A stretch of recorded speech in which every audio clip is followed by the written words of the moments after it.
ನಗರದಲ್ಲಿ ಹಮ್ಮಿಕೊಂಡಿದ್ದ ಮಾಧ್ಯಮಗೋಷ್ಠಿಯಲ್ಲಿ ಪಂಚಮಸಾಲಿ ಸಮುದಾಯದ ಹಿರಿಯ ಮುಖಂಡರಾದ ಎಂಆರ್ ಪಾಟೀಲ್ ಮಾತನಾಡಿ 2024ನೇ ಸಾಲಿನಲ್ಲಿ ನಡೆತಕ್ಕಂಥ ಲೋಕಸಭಾ ಚುನಾವಣೆಯ ಪಂಚಮಸಾಲಿ ಸಮುದಾಯದ ಕಾಂಗ್ರೆಸ್ ಪಕ್ಷಕ್ಕೆ ಬೆಂಬಲವಿರುವ ಸಮುದಾಯದ ಜನರನ್ನು ಇದೇ 5ರಂದು ಶನಿವಾರ ಹಿಂಜಗೇರಿ ಗ್ರಾಮದಲ್ಲಿ ಸೇರಿಸಿ ಯಾಕೆ ನಾವು ಕಾಂಗ್ರೆಸ್ ಪಕ್ಷಕ್ಕೆ ಬೆಂಬಲಿಸಬೇಕು ಎನ್ನುವಂಥ ಸಂದೇಶವನ್ನು ನಮ್ಮ ಸಮುದಾಯದವರಿಗೆ ಕೊಡುವ ಮೂಲಕ ಹಲವಾರು ವಿಚಾರಗಳನ್ನಿಟ್ಟುಕೊಂಡು ಈ ಸಭೆ ನಡೆಸಲಿದ್ದು, ಇವರಿಗೆ ಸ್ಫೂರ್ತಿ ಚೈತನ್ಯ ತುಂಬುವುದಕ್ಕೋಸ್ಕರವಾಗಿ ರಾಜ್ಯ ನಾಯಕರಾದ MLA Vinay Kulkarni, MLA Vijayananda Kashappanavar, BR Patil Aland, ಶಾಸಕ ಎಂವೈ ಪಾಟೀಲ್, ಅಶೋಕ್ ಮನುಕುಳಿ ಸೇರಿದಂತೆ ಇನ್ನೂ ಹಲವರು ಆಗಮಿಸಲಿರುವುದಾಗಿ ತಿಳಿಸಿದರು.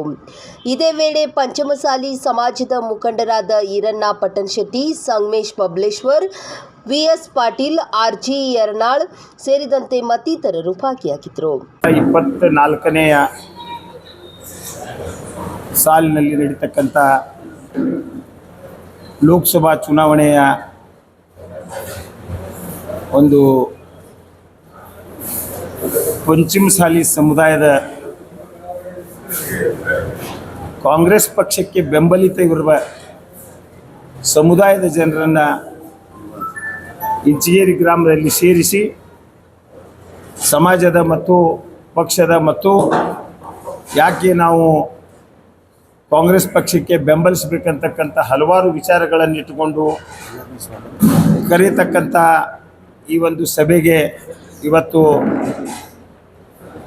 ಒಂದು ಪ್ರೆಸ್ ಮೀಟಿಂಗ್ ಮಾಡುವ ಮುಖಾಂತರ ಈ ಒಂದು ಸಂದೇಶವನ್ನು ಜಿಲ್ಲೆಯ ಜನತೆಗೆ ತಿಳಿಸಲು ಪ್ರಯತ್ನಿಸಿ ಪಂಚಮಸಾಲಿ ಸಮುದಾಯದವರು ಅಲ್ಲಿ ಕೂಡಿಕೊಂಡು ನಾವೆಲ್ಲ ಕಾಂಗ್ರೆಸ್ ಪಕ್ಷಕ್ಕೆ ಬೆಂಬಲಿಸಬೇಕಂತಕ್ಕಂಥ ಒಂದು ಸಂದೇಶವನ್ನು ನಮ್ಮ ಸಮುದಾಯ ಜನರಿಗೆ ಕೊಡುವ ಮುಖಾಂತರ ಅಲ್ಲಿ ಆಗಮಿಸಲಿರ್ತಕ್ಕಂಥ ಎಲ್ಲ ಪಂಚಮಸಾಲಿ ಸಮುದಾಯದವರು ಕಾಂಗ್ರೆಸ್ ಪಕ್ಷಕ್ಕೆ ಬೆಂಬಲಿಸ್ತಕ್ಕಂಥವರಾಗಿರೋದರಿಂದ ಅವರಿಗೆ ಒಂದು ಸ್ಫೂರ್ತಿ, ಅವರಿಗೆ ಒಂದು ಚೈತನ್ಯ, ಒಂದು ಸಮಾಜದ ಒಂದು ಧೈರ್ಯವನ್ನು ತುಂಬುವ ಸಲುವಾಗಿ ನಮ್ಮ ರಾಜ್ಯ ನಾಯಕರಾಗಿರ್ತಕ್ಕಂಥ ವಿನಯ್ ಕುಲಕರ್ಣಿ ಎಂಎಲ್ಎ ಧಾರವಾಡ ಅವರು ಆಗಮಿಸಲಿದ್ದಾರೆ. ಅದೇ ರೀತಿ ವಿಜಯಾನಂದ ಕಾಶಪ್ಪನವರು ಹುಣಗುಂದ್ ಎಂಎಲ್ಎ ಅವರು, ಬಿಆರ್ ಪಾಟೀಲ್ ಆಳಂದ್ ಎಂಎಲ್ಎ ಆಳಂದ್ ಅವರು, ಎಂವೈ ಪಾಟೀಲ್ ಅಫ್ಜಲ್ಪುರ್ ಶಾಸಕರು, ಅಶೋಕ್ ಮನುಕುಳಿ ಸಿಂದಗಿ ಶಾಸಕರು, ಸಂಗಣ್ಣ ಕರಡಿ ಅವರು ಕೊಪ್ಪಳದ ಎಂಪಿ ಅವರು, ಇನ್ನೂ ಹಲವಾರು ಜನ ನಮ್ಮ ಸಮಾಜದ ಮುಖಂಡರು ಆ ಸಭೆಯಲ್ಲಿ ಪಾಲ್ಗೊಂಡು ನಮ್ಮೆಲ್ಲ ಸಮುದಾಯದ ಜನರನ್ನು ಉದ್ದೇಶಿಸಿ ಅವರು ಮಾತನಾಡಿ ನಮಗೆಲ್ಲ ಕಾಂಗ್ರೆಸ್ ಪಕ್ಷಕ್ಕೆ ಬೆಂಬಲಿಸಬೇಕಂತಕ್ಕಂಥ ಒಂದು ಸಂದೇಶವನ್ನು ಕೊಡುವ ಸಲುವಾಗಿ ಅವರು ಈ ಒಂದು ಗೋಷ್ಠಿ ಮುಖಾಂತರ ಈ ಜಿಲ್ಲೆಯ ಜನರಿಗೆ ಆಹ್ವಾನವನ್ನು ಮಾಡಲಿಕ್ಕೆ ನಮಗೆಲ್ಲ ತಿಳಿಸಿದ ಹಾಗೆ ನಾವು ಇವತ್ತು ಒಂದು ಪ್ರೆಸ್ ಮೀಟನ್ನು ಇಲ್ಲಿ ಕರೆಯಲಾಗಿದೆ. ಈ ಒಂದು ಸಭೆಯಲ್ಲಿ ಸುಮಾರು 10,000 ಜನರನ್ನು ಅಲ್ಲಿ ಕೂಡಿಸ್ತಕ್ಕಂಥ ನಾವೆಲ್ಲ ಪ್ರಯತ್ನ ಮಾಡ್ತಾ ಇದ್ದೇವೆ. 10,000 ಜನ ಸೇರಿ ಅಲ್ಲಿ 10,000 ಜನ ಅಲ್ಲಿ ನಮ್ಮ ಒಂದು ಕಾರ್ಯಕ್ರಮದಲ್ಲಿ ಸೇರಲಿದ್ದಾರೆ. ಅವರೆಲ್ಲರೂ ಒಕ್ಕೂರಿನಿಂದ ನಾವು ಕಾಂಗ್ರೆಸ್ ಪಕ್ಷಕ್ಕೆ ಬೆಂಬಲಿಸ್ತಕ್ಕಂಥ ನಿರ್ಣಯವನ್ನು ತೆಗೆದುಕೊಂಡು ನಾವೆಲ್ಲರೂ ಕೂಡ ಬರ್ತಕ್ಕಂಥ 7ನೇ ತಾರೀಕಿನ ಮತದಾನದಿಂದಂದು ನಮ್ಮ ಸಮಾಜದ ಬಹುಸಂಖ್ಯಾತರೆಲ್ಲರೂ ಕೂಡಿಕೊಂಡು ನಾವು ಕಾಂಗ್ರೆಸ್ ಪಕ್ಷಕ್ಕೆ ಬೆಂಬಲಿಸ್ತಕ್ಕಂಥ ಒಂದು ನಿರ್ಣಯವನ್ನು ಕೈಗೊಂಡು ನಿಷ್ಕ್ರಿಯವಾಗಿರ್ತಕ್ಕಂಥ ಲೋಕಸಭಾ ಸದಸ್ಯರು ಈಗಿರ್ತಕ್ಕಂಥವರು ಅವರು ಕ್ರಿಯಾಶೀಲರಾಗಿಲ್ಲ. ಅಷ್ಟೇ ಅಲ್ಲ, ಈ ಜಿಲ್ಲೆಯ ಅಭಿವೃದ್ಧಿಗೋಸ್ಕರ ಯಾವುದೇ ಕೆಲಸಗಳನ್ನು ಮಾಡಿಲ್ಲ. ಕೇವಲ ಮಾತಿನಲ್ಲಿ ಹೇಳಿದರೆ ಆಗೋದಿಲ್ಲ. ಹಲವಾರು ಸಮಾಜದ ಜೊತೆ ವೈಷಮ್ಯವನ್ನಿಟ್ಟುಕೊಂಡು ಜಿಲ್ಲೆಯಲ್ಲಿ ಕೇವಲ ಒಡೆದಾಡ್ತಕ್ಕಂಥ ನೀತಿಯನ್ನು ಅನುಸರಿಸತಕ್ಕಂಥವರಿಗೆ ಈ ಸಲ ಸಾರಾಸಗಟವಾಗಿ ತಾತ್ಸಾರ ಮಾಡುವ ಮುಖಾಂತರ ನಾವು ನಮ್ಮ ಸಮುದಾಯದ ವತಿಯಿಂದ ಅವರನ್ನು ಕಾಂಗ್ರೆಸ್ವನ್ನು ಬೆಂಬಲಿಸ್ತಕ್ಕಂಥ ಪ್ರಯತ್ನವನ್ನು ನಾವೆಲ್ಲ ಮಾಡ್ತಾ ಇದ್ದೇವೆ. ಅದಕ್ಕೆ ಅಂದಾಜು ಈ ಮುದ್ದೇಬೇಳ, ತಾಳಿಕೋಟೆ ಭಾಗ ಆಗಿರ್ಬೋದು, ಬಬಲೇಶ್ವರ ಆಗಿರ್ಬೋದು, ಕೋಲಾರ ಭಾಗ ಆಗಿರ್ಬೋದು, ಬಾಗೇವಾಡಿ, ಸಿಂದಗಿ ಎಲ್ಲ ಆಲ್ಬೇಲ್ ವಿಭಾಗದಿಂದ ಎಲ್ಲ ಕಡೆಯಿಂದ ಜನರ ಅಲ್ಲಿ ಬರಲಿಕ್ಕೆ ನಾವೆಲ್ಲ ವಿನಂತಿಯನ್ನು ಮಾಡ್ಕೊಂಡಿದ್ದೇವೆ. ಅವರೆಲ್ಲರೂ ಭಾಳ ಉತ್ಸಾಹ ಹುರುಪಿನಿಂದ ಅಲ್ಲಿ ಪಾಲ್ಗೊಂಡು ಈ ಒಂದು ಸಮಾಜದ ಒಂದು ಸಭೆಯನ್ನು ಯಶಸ್ವಿಗೊಳಿಸಿ ಎಲ್ಲರೂ ಕೂಡ ಕಾಂಗ್ರೆಸ್ ಪಕ್ಷಕ್ಕೆ ಬೆಂಬಲಿಸಬೇಕಂತಕ್ಕಂಥ ಉದ್ದೇಶವನ್ನು ಇಟ್ಟುಕೊಂಡು ಕರೆದಿರ್ತಕ್ಕಂಥ ಸಭೆಗೆ ಅವರು ಸಹಮತ ಕೂಡ ವ್ಯಕ್ತಪಡಿಸಿದ್ದಾರೆ.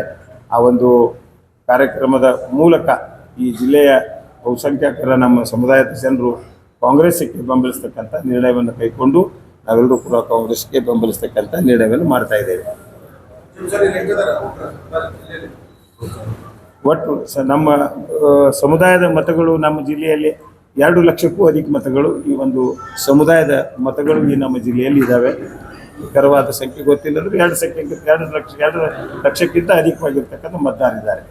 ಒಟ್ಟಾರೆ ಸರ್, ಸಮಾವೇಶದ ಉದ್ದೇಶ ಏನಂತಂದ್ರೆ, ಸಮಾವೇಶದ ಮೂಲ ಉದ್ದೇಶನೇ ನೂತನವಾಗಿ ನಮ್ಮ ಸಮುದಾಯದ ಕಾರ್ಯಾಧ್ಯಕ್ಷರಾಗಿರ್ತಕ್ಕಂಥ ವಿನಯ್ ಕುಲಕರ್ಣಿ ಅವರು ಇಡೀ ನಮ್ಮ ಸಮುದಾಯದ ಜನ ಯಾಕೆ ಕಾಂಗ್ರೆಸ್ಸಿಗೆ ಮತ ಹಾಕಬೇಕು ಅನ್ನುವಂಥ ಸಂದೇಶವನ್ನು ವಿಶೇಷವಾಗಿ ಅವತ್ತು ನಮ್ಮ ಸಮುದಾಯದ ಎಲ್ಲ ಶಾಸಕರು ಅವತ್ತೊಂದು ಸಂದೇಶವನ್ನು ಆ ಸಮಾವೇಶದ ಮೂಲಕ ಯಾಕೆ ಕಾಂಗ್ರೆಸ್ಸನ್ನು ಈ ಜಿಲ್ಲೆಯ ಜನ ಬೆಂಬಲಿಸಬೇಕು, ನಮ್ಮ ಸಮುದಾಯದ ಜನ ಅನ್ನೋದ್ರ ಕುರಿತು ಸ್ಪಷ್ಟವಾದಂಥ ಕೆಲವು ನಿರ್ಣಯವನ್ನು ನಮ್ಮ ಸಮಾಜದ ಏನು ಹಿರಿಯರು ಬಂದಿದ್ದಾರೆ ಆ ಎಲ್ಲ ಹಿರಿಯರು ಮತ್ತು ಇಡೀ ಜಿಲ್ಲೆಯ ಮೂಲೆ ಮೂಲೆಗಳಿಂದ ಅವತ್ತು ಪ್ರಮುಖ ನಾಯಕರು ಆ ಸಮಾವೇಶದಲ್ಲಿ ಪಾಲ್ಗೊಳ್ತಾರೆ. ಅಂಥದ್ದೊಂದು ಸ್ಪಷ್ಟ ಸಂದೇಶ, ಈಗಿರುವ ಸಂಸದರನ್ನು ಸೋಲಿಸುವ ಅನಿವಾರ್ಯತೆ ಏನಿದೆ, ಹೇಗೆ ನಾವು ಕಾರ್ಯತಂತ್ರ ರೂಪಿಸಬೇಕು ಅನ್ನೋದೇ ಆ ಸಂದೇಶ ರವಾನಿಸುವುದೇ ಆ ಸಮಾವೇಶದ ಮೂಲ ಉದ್ದೇಶ. ಎಲ್ಲರೂ ಭಾವನೆ ಪಂಚಾಯತ್ ಸಾಲಿಯವರು ಬಿಜೆಪಿಗೆ ಪಕ್ಕ ವೋಟ್ ಬ್ಯಾಂಕ್ ಅದಾರೆ. ಕೇಂದ್ರ ಸರ್ಕಾರ ವಿಶೇಷವಾಗಿ ರಾಜ್ಯ ಸರ್ಕಾರದಲ್ಲಿ ಕಾಂಗ್ರೆಸ್ ತೊಂದರೆ ಮಾಡಬಹುದು. ಕೇಂದ್ರ ಸರ್ಕಾರ ಬಂದಾಗ ಮೋದಿ ಮುಖ ನೋಡಿ ವೋಟ್ ಹಾಕ್ತಾರೆ. ಪಂಚಾಯತ್ ಸಾಲಿ ಬಿಜೆಪಿ ಇಲ್ಲ ಸರ್, ಅದೆಲ್ಲ ಹಿಂದೆ ಈ ಒಂದು 10-15 ವರ್ಷದ ಹಿಂದೆ, ಒಂದು 10 ವರ್ಷದ ಹಿಂದೆ ಆ ಟ್ರೆಂಡ್ ಇರ್ಬೋದು ಸರ್. ಆದರೆ ಇವತ್ತು ಸಮುದಾಯದ ಎಲ್ಲ ಯುವಕರು ವಿದ್ಯಾವಂತರಾಗಿದ್ದಾರೆ, ಸಾಮಾಜಿಕ ಜಾಲತಾಣ ಬಂದಿದೆ, ನಿಮ್ಮ ಮಾಧ್ಯಮ ಭಾಳಷ್ಟು ಪ್ರಭಾವಿಯಾದಂಥ ಪಾತ್ರವನ್ನು ಸಮಾಜದ ಪರಿವರ್ತನೆಯಲ್ಲಿ, ಜನರ ಮನಸ್ಸಿನ ಪರಿವರ್ತನೆಯಲ್ಲಿ ಮಾಧ್ಯಮ ಕೂಡ ಪಾತ್ರವಹಿಸ್ತಾ ಇರೋದ್ರಿಂದ ನಮ್ಮ ಸಮುದಾಯದ ಜನ ಭಾಳಷ್ಟು ಎಜುಕೇಟೆಡ್ ಇರೋದ್ರಿಂದ ಮತ್ತು ಒಂದು ಊರಿನಲ್ಲಿ ಎಲ್ಲ ಸಮುದಾಯದೊಂದಿಗೆ ಹಾಲು ಸಕ್ಕರೆ ಅಂತ ಬಾಂಧವ್ಯ ಇರ್ತಕ್ಕಂಥ ಜನ, ನಮ್ಮ ಜನರ ಸದ್ಭಾವನೆ ಏನು ಅಂತಂದರೆ ಎಲ್ಲವನ್ನ ಸೂಕ್ಷ್ಮವಾಗಿ ಗ್ರಹಿಸಿ ನಾವು ಯಾರ ಜೊತೆಗೆ ಇರಬೇಕು ಇರಬಾರದು ಅನ್ನೋದನ್ನು ಗ್ರಹಿಸುವ ಮತ್ತು ನಿರ್ಧಾರ ತೆಗೆದುಕೊಳ್ಳುವ ನಿರ್ಧಾರಕ ಸಾಮರ್ಥ್ಯವನ್ನು ನಮ್ಮ ಜನ ಈಗ ಬೆಳೆಸ್ಕೊಂಡಿದ್ದಾರೆ. ಅಂಥ ಭಾವನೆ ಈಗ ಅಳಿದು ಹೋಗಿದೆ.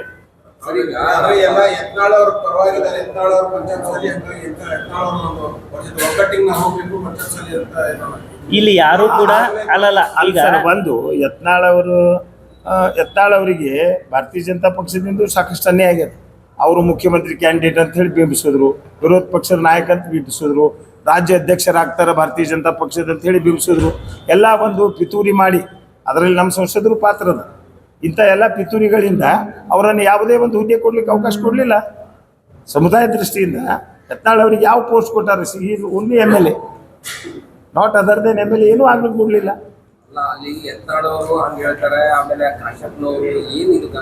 ಸರ್ ನೋಡಿ, ದಯವಿಟ್ಟು ಈ ಪತ್ರಿಕಾಗೋಷ್ಠಿಯ ಮೂಲ ಉದ್ದೇಶ ನಮ್ಮ ಸಮಾವೇಶದ ಮೂಲಕ ನಾವು ಸಂದೇಶವನ್ನು ರವಾನಿಸುವಂಥದ್ದು.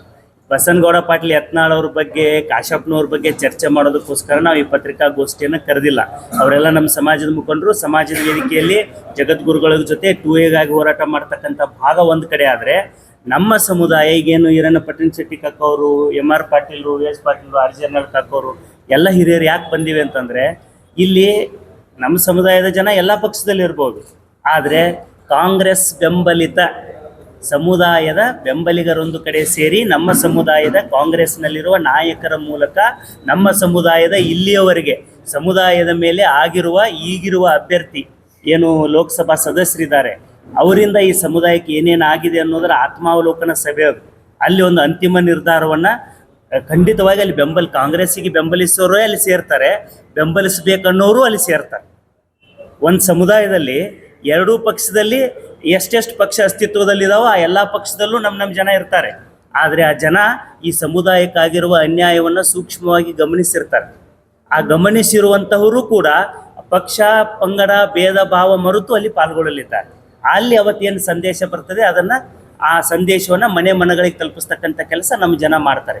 ಪಕ್ಷ ಎಷ್ಟು ಪ್ರಮಾಣ ಬೆನ್ನೆಲುಬಾಗಿ ನಿಂತಿದ್ದಾರೆ ಅನ್ನೋದು ನಮ್ಮ ಸಮುದಾಯ ಜನರಿಗೆ ಗೊತ್ತದ. ಇದು ಪಿತೂರಿ. ಎರಡನೇದು, ನಮ್ಮ ಸಮಾಜದ ಗುರುಗಳು ಜಯ ಮೃತ್ಯುಂಜಯ ಸ್ವಾಮೀಜಿ ಅವರು, ಜಗದ್ಗುರುಗಳು, ಸುಮಾರು 1,000 ಕಿಲೋಮೀಟರ್ಗಟ್ಟು ಪಾದಯಾತ್ರೆ ಮಾಡಿ 2A ಮೀಸಲಾತಿ ಸಲುವಾಗಿ ಹೋರಾಟ ಮಾಡಿದಾಗ ಸೌಜನ್ಯಕ್ಕೂ ಕೂಡ ಈಗಿರ್ತಕ್ಕಂಥ ನಮ್ಮ ಸಂಸದರು ಅದಕ್ಕೆ ಬೆಂಬಲ ಸೂಚಿಸಲಿಲ್ಲ. ಒಂದು ದಿನ ಕೂಡ ಅದರಲ್ಲಿ ಭಾಗವಹಿಸಲಿಲ್ಲ. ಈ ಸಮುದಾಯಕ್ಕೆ ಒಂದು ಹಕ್ಕನ್ನು ಕೊಡಿಸ್ತೀನಿ ಅಂತಕ್ಕಂಥ ಮಾತನ್ನು ಹೇಳಿಲ್ಲ. ಬೇರೆ ಎಲ್ಲ ಪಕ್ಷದವರು, ಬೇರೆ ಎಲ್ಲ ನಾಯಕರುಗಳು ಕೂಡ ಅದಕ್ಕೆ ಒಂದು ಒಕ್ಕೂರಿನ ಒಂದು ಬೆಂಬಲ ಕೊಟ್ಟರು ಕೂಡ ಸಂಸದರು ಅದರ ಬಗ್ಗೆ ಚಕಾರ ಶಬ್ದ ಎತ್ತಲಿಲ್ಲ. ಇದು ಕೂಡ ನಮ್ಮ ಸಮಾಜದಲ್ಲಿ ಒಂದು ನೋವಿದೆ. ಮತ್ತು ಯಾವತ್ತೂ ಶ್ರೀಪೀಠಕ್ಕೆ ಅವರು ಭೇಟಿಯಾಗಿ ನಮ್ಮ ಸಮುದಾಯದ ಆಶೀರ್ವಾದವನ್ನು ಬೇಡುವ ಅನಿವಾರ್ಯತೆ ನನಗಿಲ್ಲೇನೋ ಅನ್ನೋ ಥರ ಅವರು ವರ್ತನೆ ಮಾಡ್ತಾ ಬಂದಿದ್ದಾರೆ. ಅದು ಕೂಡ ಯಾವತ್ತು ಭೇಟಿ ಕೂಡ ಕೊಟ್ಟಿಲ್ಲ ಅಲ್ಲಿ. ಅಲ್ಲೇ ಕೊಟ್ಟಿಲ್ಲ. ಕಾಂಗ್ರೆಸ್ನಿಂದ 2A ಮೀಸಲಾತಿ ನಿರೀಕ್ಷೆ ಇದೆ ಅನ್ನೋದು ಖಂಡಿತವಾಗಿ ಸರ್, ಅದು ಮೀಸಲಾತಿ issue is the different issue sir. ಇದ್ರಾಗ ಅದನ್ನು ದಯವಿಟ್ಟು ಕ್ಲಬ್ ಮಾಡಬೇಡಿ. ಮೀಸಲಾತಿಗೋಸ್ಕರನೇ ಒಂದು 500 ಪುಟದ ಪುಸ್ತಕ ಬರೆಯುವಷ್ಟು ಮಟೀರಿಯಲ್ ಇದೆ ನಮ್ಮ ಹತ್ರ. ನಾವು ಇಲ್ಲಿರೋ ಎಲ್ಲ ಮುಖಂಡರು ಡೇ 1ದಿಂದ ಅದು ಅರಮನೆ ಮೈದಾನದವರೆಗೂ ಅಲ್ಲಿ ಪಾಲ್ಗೊಂಡವ್ರು ಇದ್ದೀವಿ. ನಮ್ಮ ಸಮಾಜದ ಮುಖಂಡರು ತಮ್ಮ ರಾಜಕೀಯ ಇಚ್ಛಾಶಕ್ತಿಗೆ ತಮ್ಮ ವೇದಿಕೆಗಳನ್ನು ಬಳಸಿ ಏನು ಮಾತಾಡ್ತಾರೋ ಅದಕ್ಕೆ ಸಮಾಜ ಜವಾಬ್ದಾರಿ ಅಲ್ಲ, ಅದಕ್ಕೆ ಅವರವರೇ ಹೇಳಿಕೆ ಕೊಟ್ಟವ್ರಿಗೆ ಜವಾಬ್ದಾರರು. ಆದರೆ ನಮ್ಮ ಉದ್ದೇಶ, ಈ ಪತ್ರಿಕಾಗೋಷ್ಠಿಯ ಉದ್ದೇಶ, ನಾವು ಸಮಾವೇಶದ ಮೂಲಕ ನಮ್ಮ ಸಮಾಜ ಯಾವ ರೀತಿ ಈಗ ಕಾಂಗ್ರೆಸ್ಸನ್ನು ಬೆಂಬಲಿಸ್ರಿ, ಯಾಕೆ ಬೆಂಬಲಿಸಬೇಕು ಅನ್ನೋ ಸಂದೇಶ ರವಾನಿಸೋದಕ್ಕೋಸ್ಕರ ಪತ್ರಿಕಾಗೋಷ್ಠಿ ಇದೆ.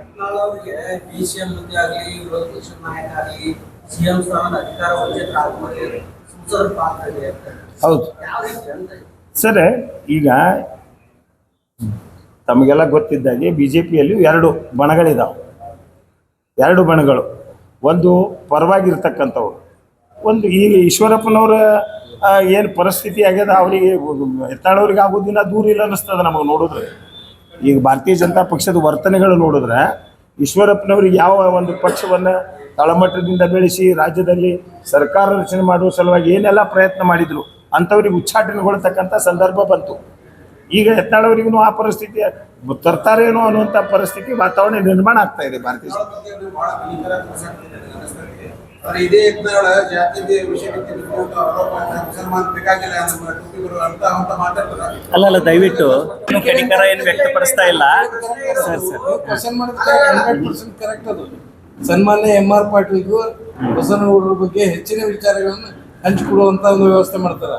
ಅವ್ರಿಗೆ ಜಾತಿ ಇಲ್ಲ, ಅವ್ರಿಗೆ ಓನ್ಲಿ ವ್ಯಕ್ತಿತ್ವ, ತಂದೆ ಆದಂತ ಒಂದು ಶಕ್ತಿ ತೋರಿಸ್ಬೇಕಂತ ಮಾತುಗಳನ್ನ ಆಡುವಂತ ಮಾತಿನಲ್ಲಿ ನಾವು ಯಾರು ಸಪೋರ್ಟ್ ಕೊಡಬಾರ್ದು. ಸಮುದಾಯದ ಸಭೆ ಅಲ್ಲಿ ನಮ್ಮಲ್ಲಿ ಕೆಲವೊಬ್ರು BJP ಅದಾರ, ಅವರು ಅಲ್ಲಿ ಬರಂಗಿಲ್ಲ, ನಾವು ಅವ್ರಿಗೆ ಕರೆಯಂಗಿಲ್ಲ. ಯಾಕೆ ಕರೆಯಂಗಿಲ್ಲ ಅಂದ್ರೆ ಅವ್ರದ್ದೊಂದು ಇಚ್ಛಾ ಇರ್ತದೆ, ಏನೋ ಒಂದು. ಆದ್ರೆ ಎರಡೂ ಕಡೆ ಇಲ್ಲಾರ್ದ ನ್ಯೂಟ್ರಲೈಸ್ ಇರ್ತಾರಲ್ಲ ಸರ್, ಅವ್ರು ಬರ್ತಾರ ಅವತ್ತು ಬಂದು ಅವತ್ತಿನ ನಿರ್ಧಾರವನ್ನ ಜನರಿಗೆ ತಲುಪಿಸ್ತಕ್ಕಂಥ ಪ್ರಯತ್ನ ಮಾಡ್ತಾರೆ ಸರ್.